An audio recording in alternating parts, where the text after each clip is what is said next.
आज रविवार सकाळी उठल्यापासून एक टी व्ही शो बघत होतो.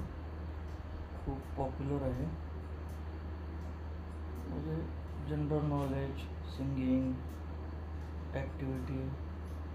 त्याच्यामध्ये ज्याचा पहिला क्रमांक आला त्याला विचारलं इथपर्यंत तो कसा पोचला शोपर्यंत.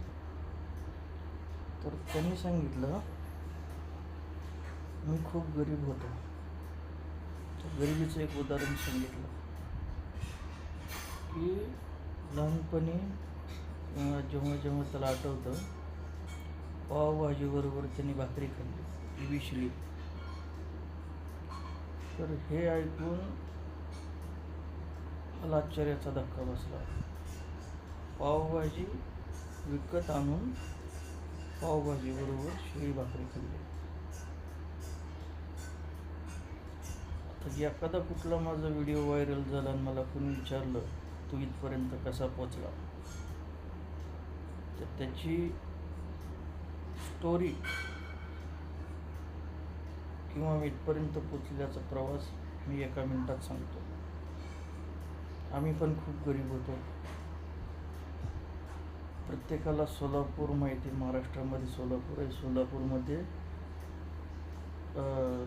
सिद्धिविनायकचं मंदिर आहे,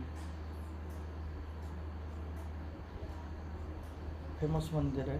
7 रस्त्याच्या तिथं गड्डा यात्रा वगैरे भरते. त्या मंदिरात संध्याकाळी अगरबत्ती लावली जाते. अगरबत्ती लावल्यानंतर त्याच्या प्रकाशामध्ये अगरबत्ती त्या मंदिरात लावल्यावर त्या अगरबत्तीचा जो प्रकाश पडतो त्या प्रकाशावर मी अभ्यास केलेला आहे. आता त्या मंदिरापासून आमचं गाव म्हणा किंवा तालुका आहे परांड्यात आमचं गाव सरणवाडी. आमच्या गावापासून ते आहे जवळजवळ 90 किलोमीटर.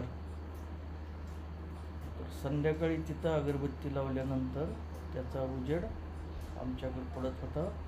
त्याच्यावर अभ्यास आम्ही केलेला आहे.